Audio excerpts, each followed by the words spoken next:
Hello, everybody. This is Arcane. I'm here with some of my friends from Rush B. We've got Dominator and IDK Shrubs. I was hoping you guys would hop in there, but it's all good.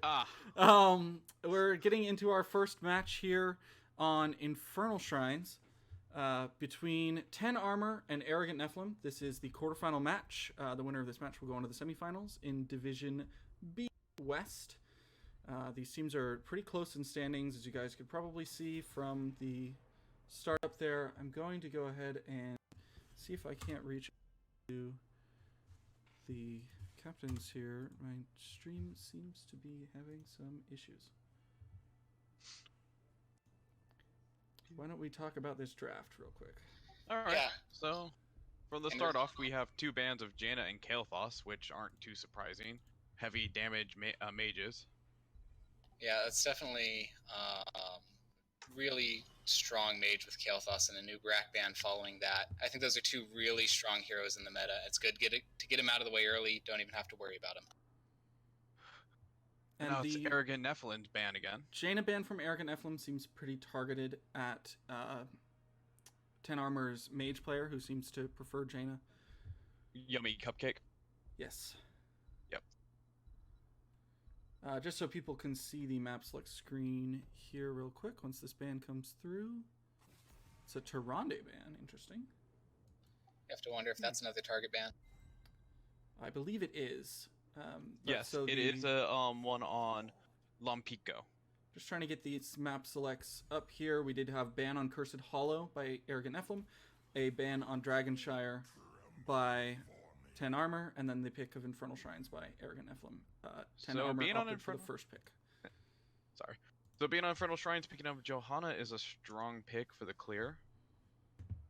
And then Ana and Diablo from Arrogant Nephalem. I think that's going to be a nasty wombo combo once you throw a mage in there. Yep. Let's see what... Ooh, Imperious, a fun tank burner. And Gul'dan, another good clear for the shrines, as well as some strong sustained damage. Yeah, Imperious in the solo lane too. That's a really strong pickup there. Yeah, also I don't know how well Ana can deal with his poison damage once he gets corruption. I feel like it definitely puts a lot of weight on her shoulders to kind of stave off some of that DOT. Yeah. I don't think she can fully keep it off, but she can definitely save someone if they get near the end. Yeah, I think the best way for her to deal with it is to not put it entirely on her shoulders and definitely go ahead and pick up some heroes that have a little bit of self-sustain. Yep, so we have a Phoenix ban. Was that aiming at anyone? I don't know off the back of my hand. Phoenix is just annoying to deal with, so even if it's not a target ban, I totally get it. Agreed. I just... It looks like it might have been one at Midnight Haze, from what I'm reading. Malthael ban is definitely targeted at Kaim on Arrogant Nephalem. He's got a lot of Malthael under his belt, just even in NGS alone. Yeah, playing into double tank, that Malthael could absolutely shred them apart. Let's see what they respond with. A Raynor, good sustained damage, and a Sylvanas. Oh, I love the Sylvanas pickup.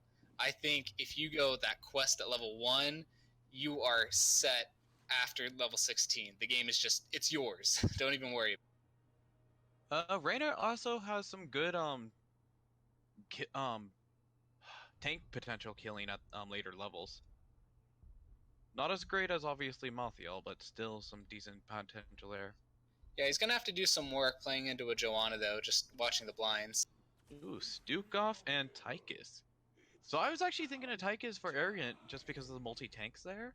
But they pick up the Tychus even though they only have one tank of the Diablo as of right now. Yeah, now they have a choice to make. Do they want to go with a double tank and have Tychus be a little bit more powerful? Or do they go with a smaller bruiser? I think Thrall here would actually fit pretty well. They go Leor, who is a smaller tank in all regards.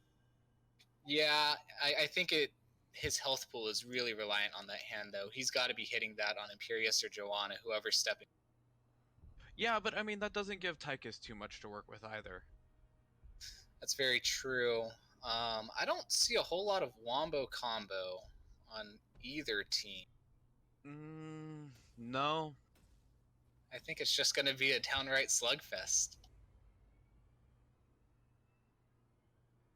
Yeah, because I mean, if you were to swap around some people, you get some decent combos in, but nothing the way they are laid Oh out no, right they've now. got the easy bake oven on Arrogant Oh, Nephilim. do they? Yes, Oh, they yes, do. they do. Leoric They plus also with Diablo. and plus an Ana nano to the Diablo. Ouch. Or Potentially silent and a with silence on silence top from of that. Sylve. Potentially with Battle Cruiser from Raynor. Yeah, Shoot, after level 20, Leoric goes buried alive. That's a double silence. they doubly can't talk. So it'll be interesting to try and see those playmaking potentials from Arrogant Nephalem. I think we'll see probably a more straightforward, just trying to draw out the fight from 10 Armor. 10 Armor could do a pick. They could easily run a pull one person out with either the Fear or with Imperious's second. Yeah, if Imperius does the grabby ult, which for the life of me I can never remember the name of. Same. I just call it the send to the heavens, come back to Earth. I'm gonna go ahead and No, there's a lot of ults like jump that. into in-game here.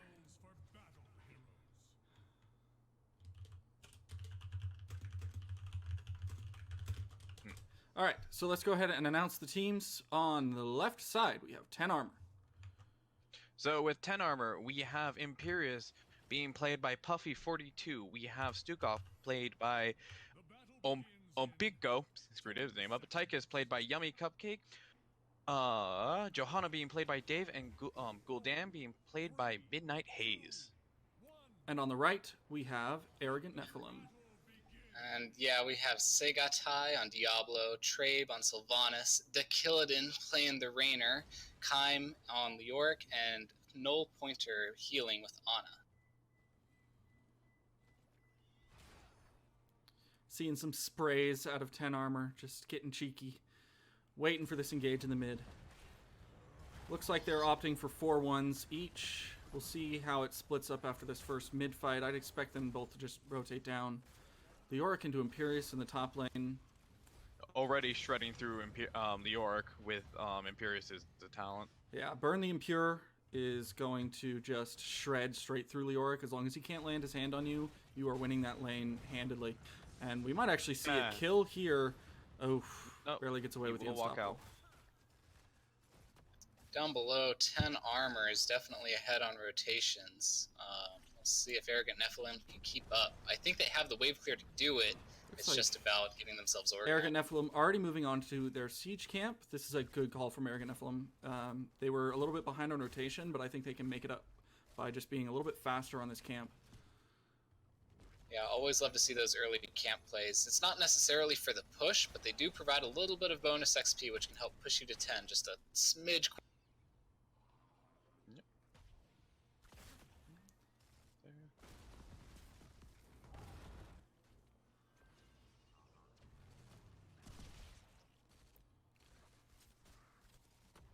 Not a whole lot going on here. Yep, just some really nice rotations from both teams.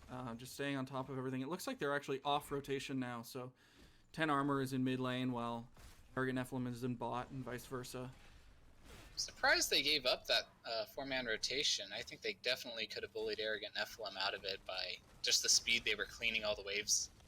Agreed, they've sent Gul'dan to the bottom lane by himself just to clear the lanes. They might try to work him back into the rotation, but it looks like 10 Armor looking at that bottom camp.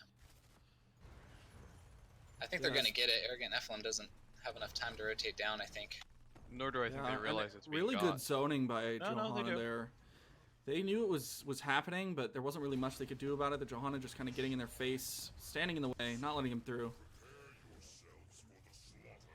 Johanna did opt for the Sins Exposed talent at level 4, which gives her team even more wave clear, because they didn't need, anymore.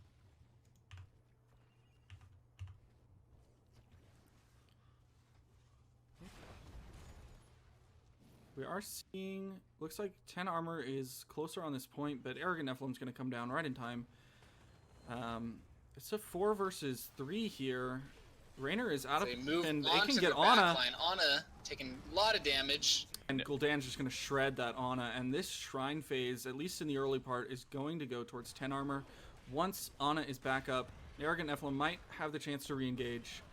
Depends on how quickly 10 armor can clear these minions. With Gul'dan, it should go, Gul'dan Johanna, it should go fairly quickly.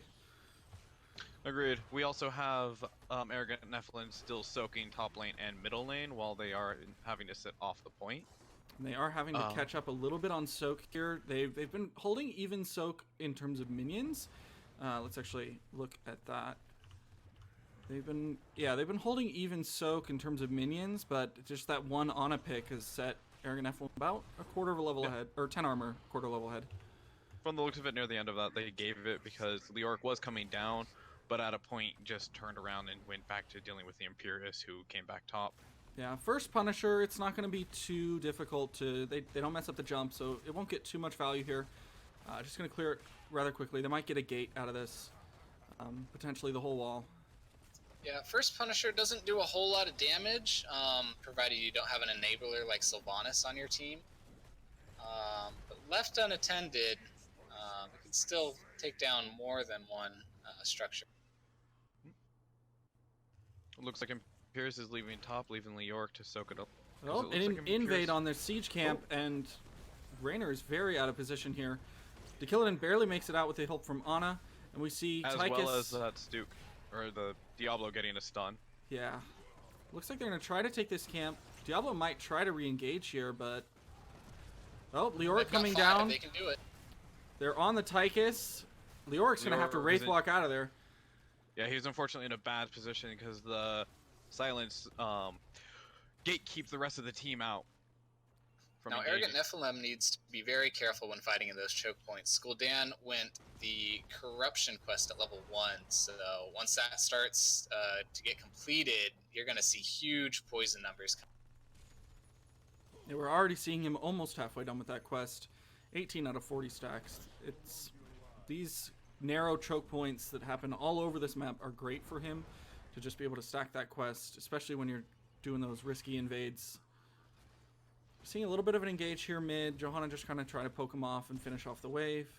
Tyke is stepping a little bit too far forward. Now, speaking of quests, we do see the level 1 Unfurling Shadows quest taken by Sylvanas. That increases the bonus damage she gets whenever her W hits a stacked target. If you let that stack up to like double damage in the late game. Okay, we did have just drop. He was having internet issues before this. I'm going to go ahead and try to see what I can do about my stream quality in the meantime. They're opting, both captains have agreed that it's alright, and they're going to try to get him back for the next match, or just sub someone in. And we're back in game. And we start. And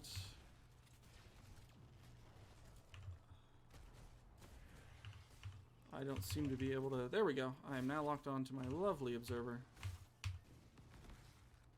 Alright, we're good to go now, huh? Alright, we're back in the game. I still have not figured out how to do that. Whatever. Ooh, Control 2. Massive shove to get Control 2. Try that. Numpad 2, potentially.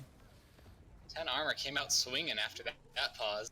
Yeah, they used a massive shove to get the Diablo out, who was slowed by a kill switch, and we got a fear to again push everyone away, so they do get that fort. Sorry. AI Leoric. Oh. AI Leoric barely escaping. That is actually really painful to see the AI Leoric, especially looking at the damage numbers that he was able to put on Leoric before he disconnected. His damage numbers were pretty crazy. And we'll see what AI Leoric picks for 10, but we do have 10 from both teams now, so why don't you guys go ahead and show... So, Stukov got Massive Shove, as we already seen, as well as Gul'dan picking up Horrify. Johanna picked up Bless Shield, which, honestly, one of the best ones. Tychus picked up Odin, and Imperius picked up Angelic Armament, which is not a surprise there. Got an engage here. Leoric taking a lot of damage. Oh, massive damage done by the Sylvanas. Making it out. Kaim appears to be attempting a reconnect. We do Imperius get taking Odin. a ton of damage from Raynor just on the back line. Lightning Breath. Imperius barely gets a little. Oh man, 90 health. Yeah. We do get an Odin out. He is doing some damage to them, but I don't think enough as of right now. The fear Ana just barely scares him making it off, away. doesn't get a kill. It Looks like 10 armor is going to take this objective. 10 armor will take the And second they look like objective they as can well. re-engage. Oh no, yeah, you're right in the numbers. Getting a little bit of lag on stream. I'm gonna go ahead and just Has been able to secure both the we're middle back. and the bottom fort. Oh, Kaim's back. No. and no longer do we have and he didn't get the chance the who is it? Leoric didn't get the chance to pick the wrong ult for them, so they still have easy bake oven on. Yes, they do. Yeah, I was watching that. The AI hadn't picked it yet, and Diablo still went Lightning Breath, so they were all in. And he is able to start doing some damage in that solo lane against that Imperius again. Oh, are they going for a pick here? Oh, they did just see each other. Arrogant Nephalem just kind of scouting out. Yep. While 10 armor is doing a camp run. Arrogant Nephalem kind of split up over the map. Looks like they're going to collapse mid. We do get falling before shield. Sylvanas goes Yep. down. Raynor soon to follow. He, no, that Ana looks like she is able to get him out along with Diablo. Yeah, that was just some questionable positioning there. Their team was split all over the place. Using the angelic armament, he gets a kill on the Ana. Basically one shot. Yeah, as well as getting another kill by holding him in place with the Leoric. That 10 that armor. Seems to Imperius be is running doing away some- with this. Yeah. Beerus knows what he's doing with those talents.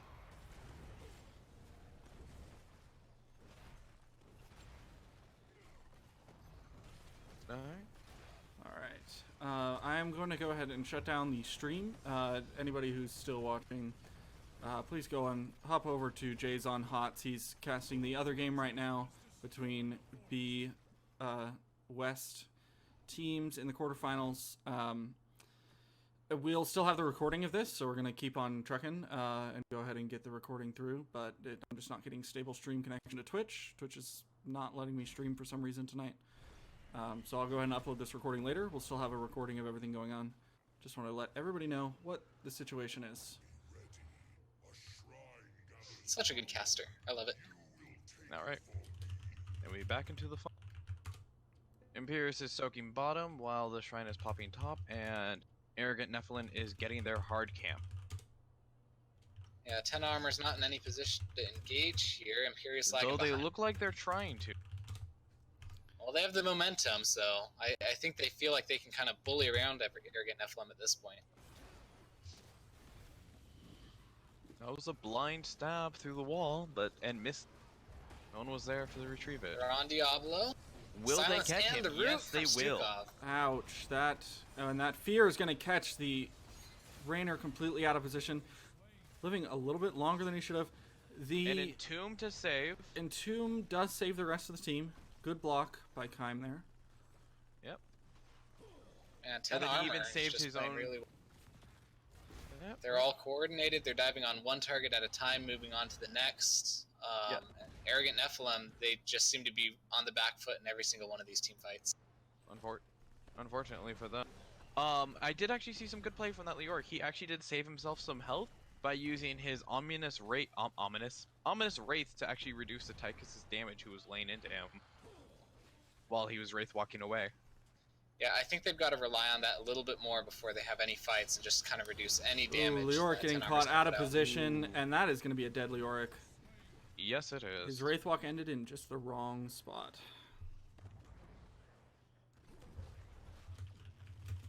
I think if Arrogant Nephalem wants any shot at coming back in this, they've got to pull off a Wombo combo. They're 2 levels behind in XP. The map is getting more blue as time goes on. I Looks think like they need to hit 16 and take a team fight. Leoric is in danger up top. Oh, he missed the dash though. He timed it too early.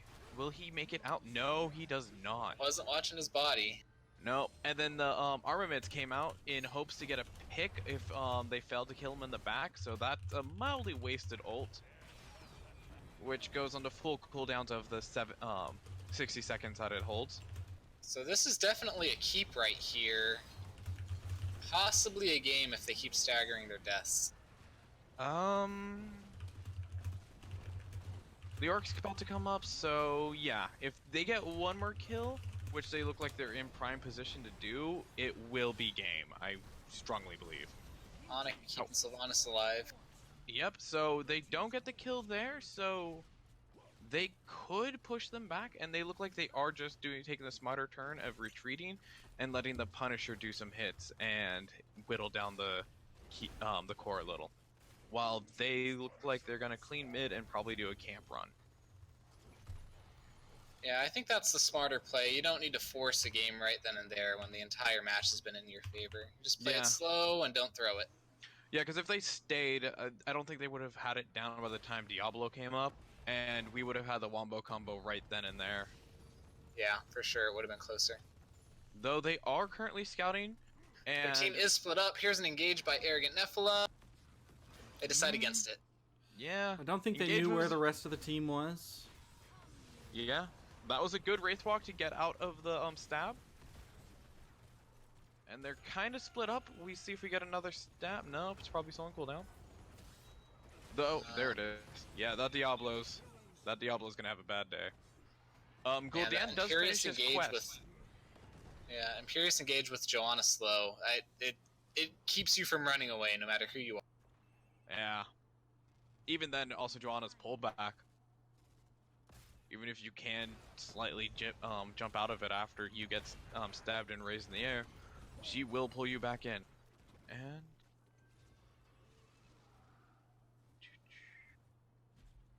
she did go more of the normal self-sustained build. She doesn't really need the aggressive run with condemnation because of this Imperious's grabs. So they are invading their Arrogant Nephalem's hard camp. Yeah, 10 armor is just taken the momentum and just decided we're going to play aggressive, we're going to be in your face, and we're not going to give you a break. We're going to push all the lanes in and keep you on the defensive. They're at 20 to Arrogant Nephalem 17. Yeah, 3 levels up with 2 camps pushing in. You got 2 catapults with another wave soon to come. I think they can end here. Especially if they can get a pick right around now. We have Odin coming out already, looking to do some serious damage. Hyperion's just there to zone. There's the I think it's more there to clear. We do get the Sylvanas. Yep, that is the game. And the fear on Raynor. Ooh, Armaments does not go out to... Ooh, and And a GG being called by Kaim, accepting defeat. Nukes going down on core. Diablo getting bullied out. A rough game 1 for Arrogant Nephalem, but a wonderfully played game by 10 armor. Just taking the momentum early and just rolling with it.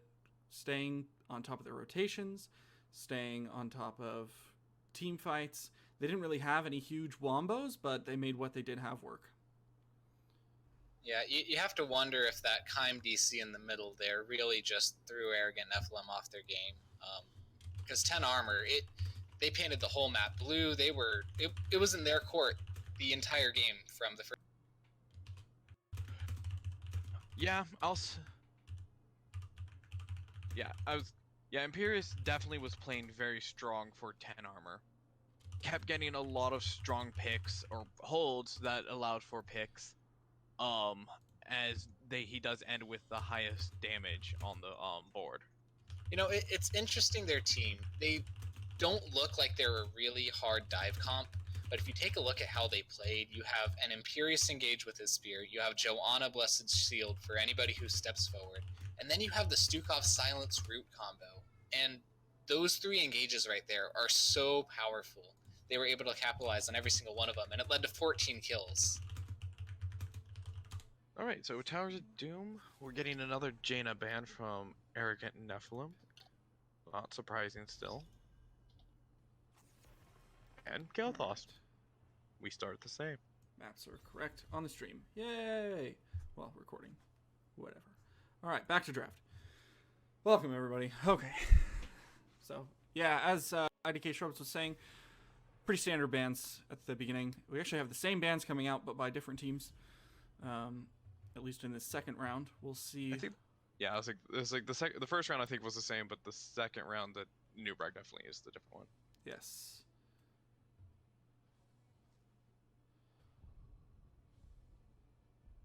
I actually have access to chat in draft this time because I'm not an observer. I have no idea what you said. Ooh, the respect ban on the Rainer. Yeah, the Rainer was giving them a lot of problems.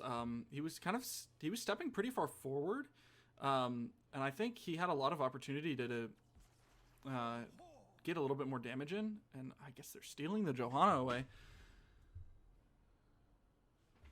Let's see what 10 armor picks up for themselves this time. They've lost the Newbrag and the Johanna.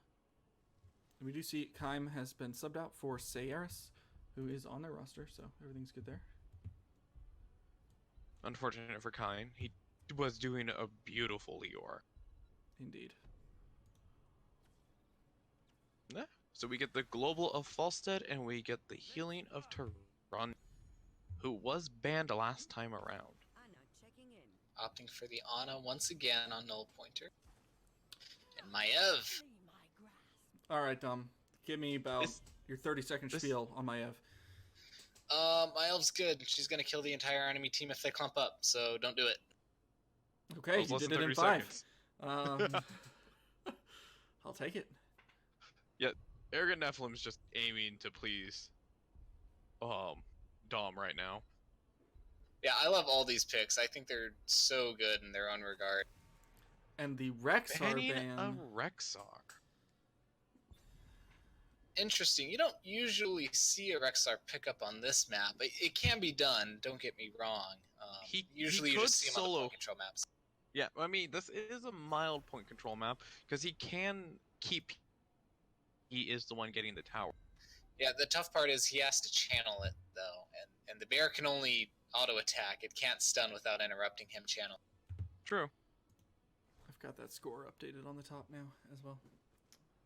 Caster not knowing how to control his own stream. That's alright. That's why we do it, right? Just to learn?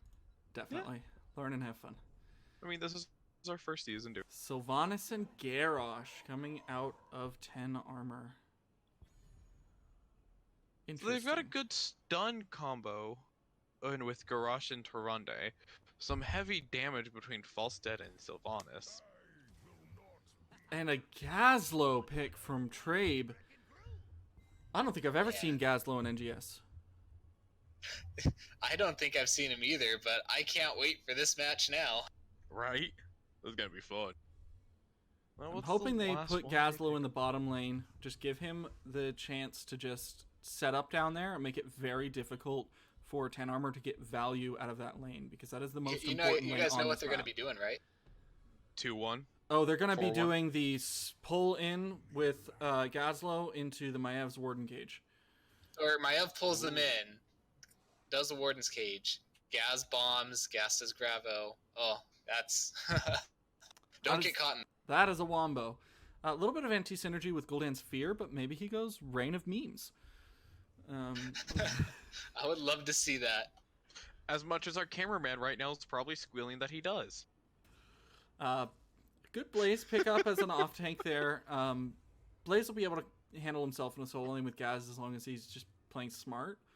But we'll see where they try to put him. I would be surprised if he wasn't thrown into the solo lane, at least at the beginning.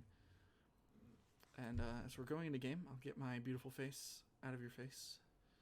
Now, based on draft, I think I have to give this game over to 10 armor. I think they just have better all-around map potential. And in regards to, you can have Falstad flying around, Sylvanas can hold her own lane, you have Tyrande, Garrosh, you can fit into either one of those points and absolutely, defend for days. And then on the side of Arrogant Nephalem, it's really centered around that Wombo. They have wave clear, yes, but that only gets you so far on this map. What you really need is to be able to split up and get multiple altar points through each of these objectives. Yeah, which Gazlo can annoy, especially if he is put bottom, because he has control over those 2 points there. I do like the false stat here. I think with points being able to spawn top and bottom, he's very good at being able to cap a point somewhere by himself and flying in to help the rest of the team fight, or vice versa. It creates a lot of opportunity. I gotta figure out which camera my observer is on.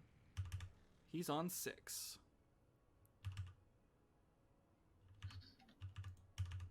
Come on. All right, let's reintroduce these teams, yeah? Yeah, so on the left, we have 10 armor. So for 10 armor of Sylvanas being played by Midnight Haze, we have Tyrande being played by Lapico, we have Blaze being played by Puffy 42, Dave playing Garrosh, and Yummy Cupcake on the false step. On Arrogant Nephalem, we have Trabe on the Gazlo, Null Pointer playing Ana, Segatai playing the Johanna, Kill, and Saris on Gul'dan. I don't seem to be able to relock on after I accidentally delocked on, and it's really annoying. So, unfortunately, from our own prediction, it looks like Gaz is going to be top against the Blaze. So I'm not surprised to see Gazlo into the Blaze here. I am surprised to see a top lane. I think this would be a lot better if they were rotating mid to top and letting those two on the bird. Oh, and that's the dead full stat. Yeah, that is one dead bird. Would love if I could lock on to my wonderful... Oh, he's on 3. I figured it out. I'm there. We're all together now. Beautiful. Oh, am I following you? Who's following him? Potentially. That's funny. Either way, we are getting camp grabs from both teams going on right now, while Gazlo is holding out Blaze for the most part, but it looks pretty even in the long run. Yeah, Blaze doesn't have to win that lane. He only needs to get the soak, so... Puffy playing it safe, not taking a lot of damage from this turret. That's exactly what he needs to do. He just needs to stand back and let Gazlo kind of set up in the lane. And ooh, we've got a big invade here. Yeah. That Garrosh doesn't... Getting a pull on the Garrosh. Oh, and no healing for him. Oh, he he's barely gonna makes it out.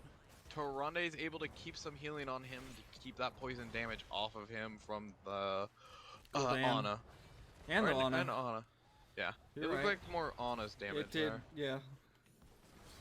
We are getting 4 for each team here, so they're pretty even in terms of soak. We'll actually check out the soak. Yeah, they're almost dead even. Double soaking, maybe. Talent-wise, we did get old habits for the Blaze, not surprising. We have Sylvanas doing the Unfurling Shadows. Dominic, that is the... No, that is the other one, is that not? No, Unfurling Shadows is the quest. Oh, is that the Infinite one? The Infinite one? You mean the Infinite Stacking quest? Yes. Yeah, that's the one. Okay. I don't play her much, so I don't recognize it much. We have Gathering Storm on Falsehead at level 1, and Eloon's chosen for Tyrande at level 1 as well, and Warbreak for Garrosh in second tier. The only one that is stackable is Tyrande with landing those stuns, increasing the damage from them. A 4v4 engage over the mid altar here. Looks like Blaze and Gazlo capped theirs respectively and are joining the fight here. Blaze coming in from behind with some good slows there and a good stun by Blaze. Let's see what they can make out of it. Maiev diving into the team but doesn't get a pull. She looks like she's going down. Maiev taken down, did not get the pull. Blaze barely missing the stun into the wall. But that slow will be enough to take Johanna down. Looks like... Oh, nope. Yes. Garrosh finishes it off. That'll be... Falstad trying to cap, but the turret being quite annoying. Yeah, that's going to be 2-1 in this first objective in favor of 10 armor. While Soakwise, they are with kill. 10 armor is going on.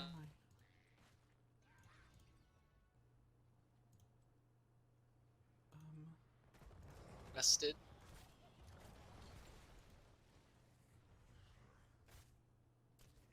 Yeah, I don't know what's happening right now. I can't deselect. In my bottom left Top corner. camp goes. I'm just stuck on my Ev. Being taken, and yeah, he's sitting in there. He isn't afraid of him. no, he is not. No, unfortunately, yeah, Blaze all with of the self-healing on his fire. He really wants to get those globes. Looks like he's back for mana. One of the biggest things about Blaze's globe quest when you're playing him in lane is you really want to play passively with him in lane, so it's even easier for you to steal your own globes from the opponent. So we did get both camps taken by 10 armor on the bottom. Yeah, both teams are doing a real good job of getting those sapper camps. I think 10 armor's been a little bit more aggressive in the most recent set, but still, all these camps are taken. None of it's up for grabs. It does look like it's a 4v3 here because they are having Gaz double soak, which is giving them a lot of opportunity to push bottom lane. I think that's a good play here just to be able to have more control of that bottom lane. I'm not sure if I would still like the Gaz down there more. So we do have the towers spawning top, but Gaz looks like he's going to be picking theirs. Kind of looks like no one's going to be... just kind of passively taking this altar phase. They're going to trade even. That's going to keep Arrogant Nephalem behind just by one altar. Gul'dan did have a successful block of Owl that would have hit the Gazlowe, but he did block it, so that was a nice little touch. Now smart heads up plays. I was watching a game on this map earlier with some commentary by Arrow and Munkus, and one of the most important parts about this map is once you get a tower, you want to secure and keep that tower as long as possible, because it just adds extra pressure and another thing for the other team to do rather than capping altars. They were even suggesting avoiding going to potentially a free boss just to keep a tower protected. Yeah, I think it's a smart play to do that, because if anything, the other team is forced to defend. And if they're sitting defending, that's one less lane being so. Ooh, we got a throw, but it was a Johanna who Unstoppable has her with the Johanna. She skates right past the body blocks. But they do get the camp. Yep. However, top camp is now open, though it looks like no one seems to be wanting to make a play for it right now. Both teams do have... So Gazlowe caught way out here, but he's going to be able to make it out thanks to Gravel Bomb and get a kill. On the false step. My Ev's going in. That's Pyromania popped. That's a long cooldown to pop. So, ult-wise, Tyrande, we have Starfall. Falstead, we have Mighty Gust. Sylvanas, we have Wailing Arrow. Garrosh, we have Warlord's Challenge. And Blaze, we have Bunker Drop. It does look like the bunker is potentially going to be used to prevent the Warden Cage Gravel Bomb combo. Which is a wise use of it. We do have a strong engage bottom with Falstead flying in to get there. Massive stun, and there goes the... And, yep, immediately in response to the Warden Cage, drops down the bunker and gets the Maiev. Wonderful response with the bunker. Gravel Bomb going out. Coming out, Gravel picking Bomb off the Tyrande. Almost picking off Sylvanas, almost picking off Garrosh. But that was Falstad getting the point during all of that. Manages to put that engage just came a second too soon for Arrogant Nephalem. They were wanting to get the full combo off, but Gravitron Bomb wasn't up, I don't think. I do believe it was on cooldown because he had to use it in mid lane to escape. Yeah, and we kind of have mentioned them, but Gazlowe definitely has a Gravel Bomb. We have Nano Boost from the Ana. Johanna has her Blessed Shield. Warden Cage, as we just saw, for the Maiev. And Horrify for the Gul'dan. So, potentially a little bit of anti-synergy if the Horrify goes off too early, but if the Horrify goes off in the Warden's Cage, that's some free bounce backs. And then the Gravel Bomb goes off a couple seconds later, pulls him back into the stun. That's a nasty You just combo. have some if fun it can be pulled ping-ponging right off. there. So, the camps are all blue right now outside of boss, but it doesn't look like they're looking at it, which has put severe pressure on all of the structures that Arrogant Nephalem are trying to defend. Arrogant Nephalem looks like they're going to be able to clear this Sapper camp just fine. I don't think it'll get any hits in on their tower, but we'll see. They're pushing in as 5 here. One Gaslo's more hit still with mid. Gul'dan and they're down. Johanna being thrown, she does Johanna's have got trait, the unstoppable. Though that trait was Ow. shredded. That minus armor. Who's that coming out from? Sylvanas? Or Tyrande. It's coming out from Tyrande. Tyrande's marked. Tyrande, she, yep. Gul'dan almost dying, but he is still alive. Gravel bomb. Wow. Massive gravel bomb. No one's Oh, gonna and the fall stun. though. He gets stunned just before he can finish off the laser, and he's not able to burst it out, but this team fight getting turned heavily towards Arrogant Nephalem here. 1 for 4. That was a 4 for 1. That was impressive. A cheeky Gaslo little OP. Gaslo OP. did That have a- gravel bomb was massive in that turnaround. Not only was the gravel bomb awesome, he did get a very large lightning, the charge beam that took out the last, I think it was Falstead. Yes. He's a fire in his lasers. Looks like they're going to take this opportunity, grab their camp, push in a little bottom lane, create some extra pressure, finally get rid of that wall. The confetti Turret on the to skin tank is something the- else. Yeah, this Yarash going Johanna's for having to pop. Oh, Yarash old, trying to throw trade. and a backhand Watch for a fly. gust here. Watch for the gust on for Johanna. Johanna. That is probably going to still be an alive Johanna there. Yeah. She doesn't have trait though, but Good big stun stun on the Gul'dan. and the fear keeps him alive just barely longer.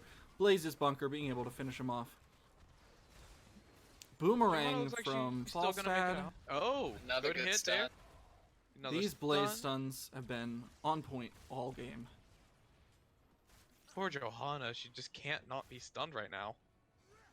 I mean, the funny thing is, she's the one who lived. Gul'dan was the one who fell. Yeah. She got an intriguing target for the gust. I feel like they should have saved that for a proper target and just had him get back once they saw that he wasn't able to collect anyone. Grabbing their camp. Great camp timing from 10 Armor here, right as the face comes up. So Arrogant Nephalem has a Yeah. choice here. Are they going to go for an aggressive 2, or are they going to try to clear the camp? 10 Armor has 4 down bot. Looks like they're sending everybody else up though, so Falstead's going to cap bottom and then fly up top. And this is a lot of value that Falstad gets, all of- but all of Arrogant Nephalem coming down towards bottom. They've got to be on there quick. They are able to push him off. But they left And their they- top temple open. So Yeah, they did opt they- for clearing the camp and just getting one of the towers here. They still have a chance to come back. I've seen so many games on this map be one shot We left have on a core. and turning it engage from around. the top coming in. Now watch that flank. Yeah, Arrogant Nephalem needs to be careful here. They are as 5, but Ooh. so Blaze. is 10 Armor, and they have 16. Arrogant Blaze looking Nephalem for that. almost there.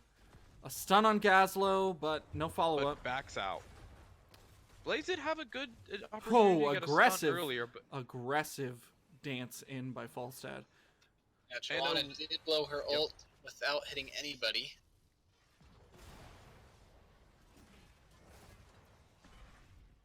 now we're having another song and dance around for this bottom tower. Bottom. Fort, is it a keep yet? I don't. Oh, because they do upgrade, don't they? Yeah. I think it's at 15 minutes. Forget that. Caster showing absolutely no game knowledge.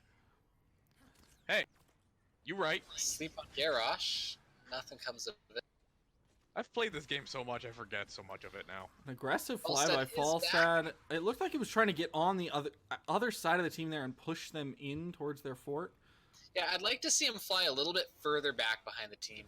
If he's going for those aggressive fly gusts, he needs to be. Johanna's got to be careful. She's angling popping her himself. shield early, but that puts her at risk of being tossed in after the fact and then having nothing.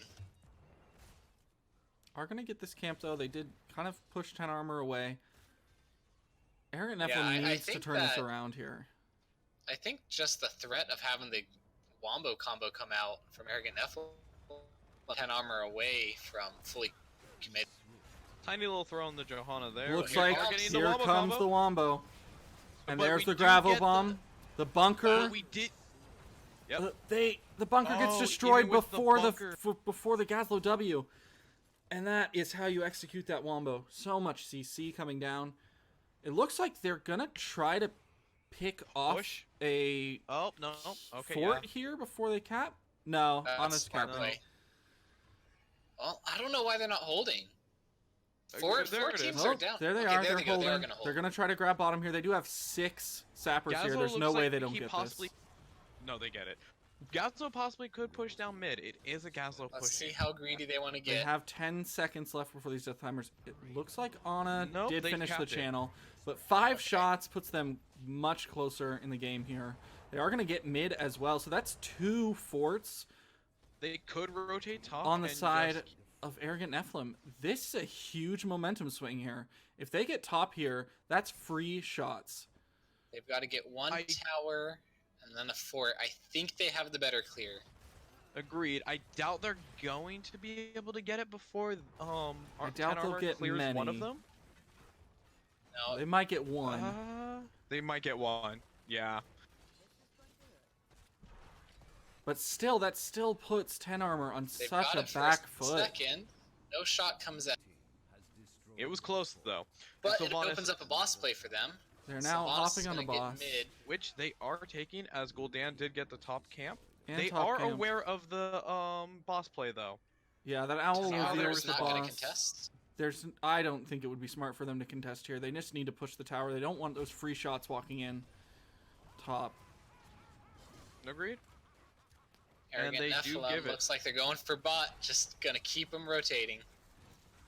This Yeah. game has become much closer. We used to have an about a 20-point lead or 10-point lead. We have reduced it down to about 3 points. Yeah, at this point with 2 top, Arrogant Nephalem's gonna take this bottom fort again, and this is how they're going to push this match.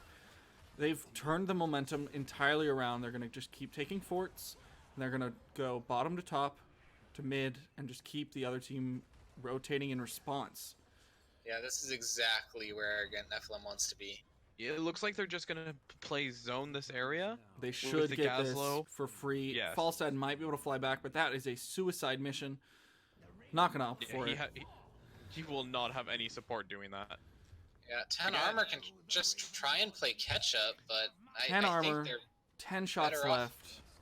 It looks like they will be going for what you had mentioned earlier of defending the tower. Yeah, they want to keep this tower as long as possible because it just keeps 10 armor on the defense.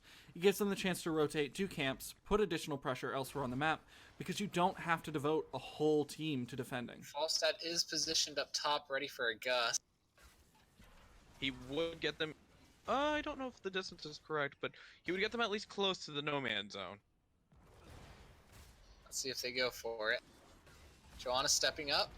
It's a good stun on the Johanna, but Ana should be able to keep her alive. Yes, she does. Takes an is owl crab to the walking right now? face. Hey, she got Fabio'd.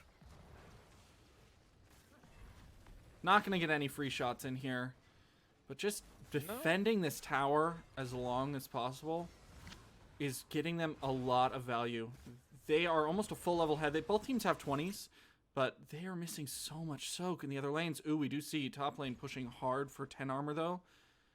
As They're well going as to have middle to lane. respond to that. Well, middle lane was. Middle lane pushing a bit pretty further. even. It was pushing a bit harder a few seconds ago, from the looks of it. They need to send someone to respond to that top lane. Looks like it'll be during this altar phase. They should probably back out here. Let it go. Head towards altars. Don't lose anyone Ooh, that here for Johanna sure. That is Johanna getting- is being aggressive. Maiev? Looks like Oh, we're the gonna get- Wombo oh. here does not land. Oh, misses. The gust from Falstad pushes them all out and makes that The wind Wombo tunnel even more keeps difficult. her out too. Yeah. That's a very good pickup from Falstad there. Prevents that Wombo from being nearly as effective. And then Falstad just flies top and takes it. I'm glad he didn't fly to the right. There's no reason for him to have to do that, and he would definitely be dead here if he had. Just securing their own while giving the rest of his team a chance to clear mid, clear bottom. That was a good owl. Forward. I'm surprised 10 Armor didn't want to engage on this. Same. Arrogant Nephalem blew all of their ultimates, so 10 Armor definitely had the easy. Yeah, it was. They still had Johanna Shield and Fear, but Blaze still had Bunker. Garrosh still had Taunt. You still had the Silence Arrow from... Looks like Arrogant Nephalem going to rotate down, try to protect. This is not a good way to be rotating right here. They need to go around the long way. Johanna needs to stay alive. Looks like they are doing exactly that. Still got about 30-second cooldown on Warden's Cage. Gravo Bomb is ready, but definitely should be waiting for that Warden's Cage to launch it 10 off. Armor has all of their ults up. The wind tunnel could be extremely dangerous here, but Falstad eating a ton of poison damage. Luckily kept alive by... That is why you play Corruption build on Gul'dan. Yeah, because especially against with a Tyrande, she can't handle that all too well if you're not allowing her to auto attack. Especially if you get it on multiple people. Looks like Maev going in, but the wind tunnel. She hasn't dropped her ult yet. To secure it. It does help secure the fort there. A little bit difficult. They're kind of spread out now. I don't know what Arrogant Nephalem's play is here.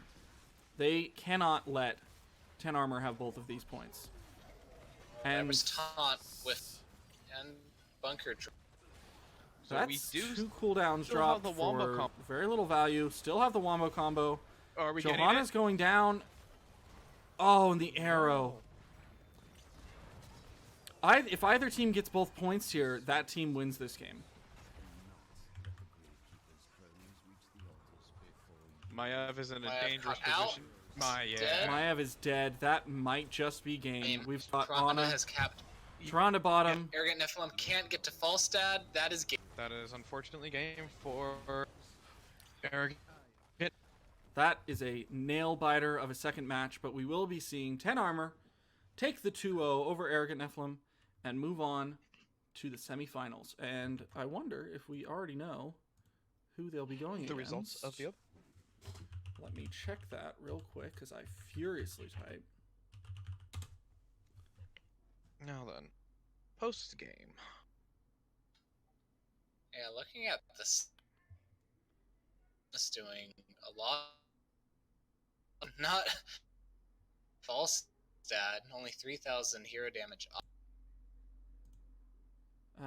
Will somebody message? Actually, I can do it. I've been in messages with him. I was gonna say if someone could reach out. Yeah, I really loved how 10 Armor played that last like 2 to 3 minutes. They pushed in their bottom fort. They didn't push it too hard though. It was just very slow and methodical. And then once the 2 bottom altars came up, they didn't back up immediately and go for one. They had split their team and they were just kind of zoning, preventing Arrogant Nephalem from even contesting. Yeah, they also did get a nice pick on that Maev right there. She was going in low and just met up at the wrong junction with some of 10 Armor and just was taken out right then and there. We're seeing a ton of damage from Sylvanas that game. Ton of damage from Sylvanas, Falstad, and Gul'dan, respectively, for all 3 of them. Well, let's not ignore the Gazlo there. Oh, I missed the Gazlo. Trey, right. but the Gazlo was doing... That Gazlo was insane. We're going to hop into Lobby 1 here for a quick interview. So go ahead and my guys will join me over in Lobby 1. And we'll get DAV from 10 Armor coming in.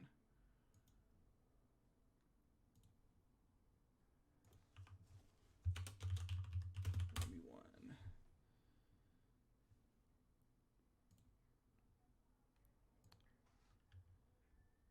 And we get... Hey. Hello. How are you doing? I'm good. How are you? Feeling good. That was a very close second match. Very close matches overall. Very exciting. Unfortunate with the disconnects and the stream issues that I was having, but it's... Oh boy. We still have the recording of everything, so this will go up right afterwards and should be fine and free of all the lag that was happening on stream. Yeah. So, how are you feeling after those matches? Feeling going into semifinals? Feeling good. Yeah, I'm excited to see who won in the next in the other bracket. Yeah, I think Wholesome Pathsplits was I'm playing Soak looking Every Lane. right now. They were playing at the same time as you guys. Yeah, we took a little bit longer, I think, than normal. Maybe just a Yeah. little. Although it Mm-hmm. looks like I'm not seeing the end of their game. I just see Soak Every Lane had the first win from theirs. Yeah. Well, we Well, we'll knew figure that out in playing, a bit. yeah, we knew playing Arrogant Nephalem was going to be tough. I think we had like a 2-1 win over them in the regular season, and they were definitely the Leoric disconnect in game 1. But game 2, that was really close. We were feeling those Gazlo combos for sure. Oh, So yeah. Just to talk about something for a second. When was the last time you've seen Gazlo in an NGS match? Because I don't think I've ever seen him. we saw that they had a Gazlo player, and we just were like, we don't need to ban that. But like, you never play against him, So we were kind of trying to adjust on the fly to the Wombo, and they did a really good job executing it a couple of times. But yeah, we had to work around that for sure. So. Yeah. Now, do you see the Wombo coming from draft, or did it take you a couple minutes before you recognized it? I think we were aware of the potential in draft, but then we started, I mean, somebody called out like, oh, it's going to be the Maiev Umbral pull and then into the Gazlo bomb combo. And so I like the Garrosh pick into that just for the unstoppable and then, cleanse when you toss a teammate away. So I think one of them I got out of okay like that, but definitely missed it a couple of times for sure. Yeah. So I'd have to ask, were you guys surprised at how quickly Bunker just was obliterated when they got like the full combo off that one time? Yeah, I'm not sure if that's like the mid tower, just below the well. Yeah, that combo, we were just all draft like, well, guess or in chat just wondering what happened. Like, okay, let's put our pieces back together and see. They almost took the game off of that fight. So yeah, it kind of gave them it was a a swing of very momentum. beautiful combo from them. I really liked your guys' choices on ults there to kind of deal with that Wombo. The wind tunnel with Falstad and the bunker with Blaze are really good responses to that. Just preventing them from following up on the CC or even executing it in the first place. So it's a good response there. And just overall really well played. Your rotations were on point in both games. Your camp timings were something to write back home about. Yeah, we had our shot caller Midnight Haze did a really good job, and then we had a few. We kind of collaborated on the shot calling a little bit, and we had a couple of times where Puck made a follow up call, and I think like at the end actually we decided instead of challenging them at their tower when it was the top 2 tower spawns, we ended up going and taking their mercs instead and pushing bot fort. Yeah, can you run me through like what was going on in your chat when you were like those last 2 minutes when you were pushing into their bottom fort and then the 2 altars bot and mid pop? Well, we knew that like if we got that fort, like that's the game right there, right? I mean, they did it to us and they held us in a pretty tough spot for quite a bit when they took our bottom fort. So on that map, that's just super important. So once we realized, we had Falstad as global, then it just became a matter of like we knew they were in desperation mode, so just trying to run up and delay them as much as possible. So. Yeah, I love the patience you showed. You didn't fully engage trying to get kills and secure the win there. You said, you know what? It's all right. We already got the tower. We just need, and then you have easy access to both altars.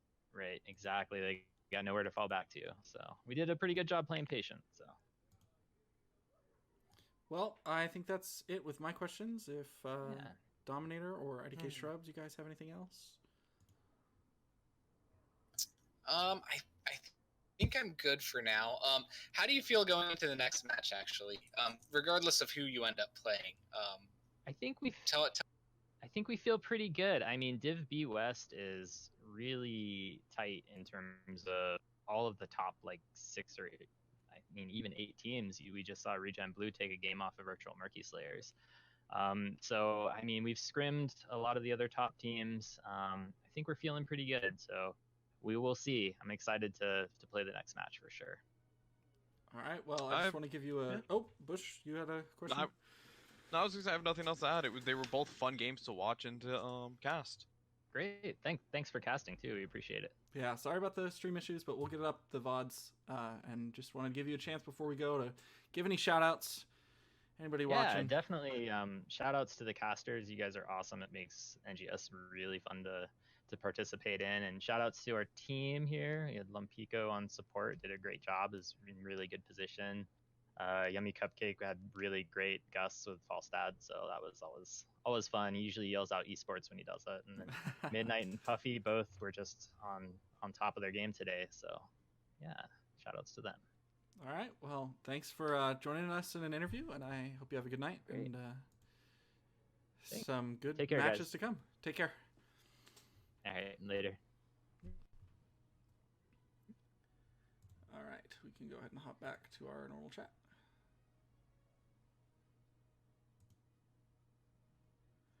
Hello, hello, hello. We are back from our interview with DAV at 10 Armor. We have one of our casters here. Hopped in for a second. Had to miss, was having dinner with his family. So that's all right. Would have been a little crowded with 4 casters and an observer. The reaction, that was beautiful. Well, I am very grateful to everyone who tuned in today. I'm very grateful to everyone who kind of dealt with all the stream issues. I understand it can be very frustrating to be watching a 2-frame-a-second slideshow. But we will get the VOD up, and I really appreciate everybody for just tuning in and watching these matches. NGS is really fun time, and it's all of our kind of first go around at doing all this casting stuff. First season actually getting into casting, and we plan on doing a lot more in the future. Just want to improve however much we can. And I got to give it to both teams tonight for giving us some pretty exciting games. Yes, yeah, they it was were. definitely fun to cast.